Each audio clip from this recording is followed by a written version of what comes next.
రాత్రి announcement late అయ్యింది అనుకుంటా. మాకు కూడా మాకు మధ్యాహ్నం వచ్చింది ఇన్ఫర్మేషన్. ఓ మధ్యాహ్నం తీసుకెళ్ళా. మాకు మధ్యాహ్నం ఎన్నికలు information. Correct.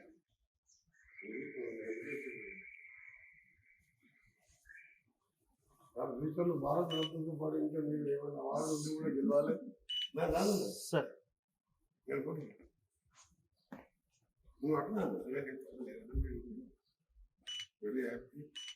All the best. నిన్న నువ్వేంటి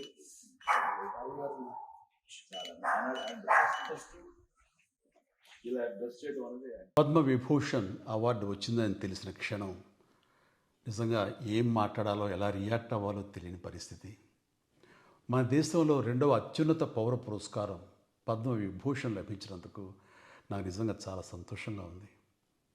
ఒక తల్లి కడుపున పుట్టకపోయినా నన్ను తమ సొంత మనిషిగా, మీ అన్నయ్యగా, మీ బిడ్డగా భావించే కోట్లాది మంది ప్రజల ఆశీస్సులు, నా సినీ కుటుంబం యొక్క అండదండలు, అలాగే నీడల నాతో ప్రతి నిమిషం నడిచే లక్షలాది మంది అభిమానుల ప్రేమ, ఆదరణ కారణంగానే నేను ఈ రోజున ఈ స్థితిలో ఉన్నా. అందుకే నాకు దక్కినటువంటి గౌరవం ఇది మీది.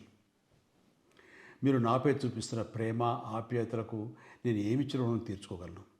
నా 45 ఏళ్ల సినీ ప్రస్థానంలో వెండితెరపై వైవిధ్యమైన పాత్రల ద్వారా వినోదం పంచడానికి నా శక్తి మేరకు నేను ప్రయత్నిస్తూనే ఉన్నా.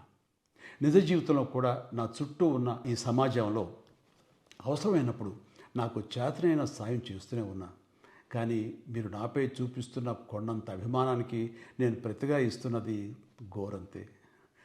ఈ నిజం నాకు ప్రతి క్షణం గుర్తుకొస్తూనే ఉంటుంది, నన్ను బాధ్యతగా ముందుకు నడిపిస్తుంటుంది.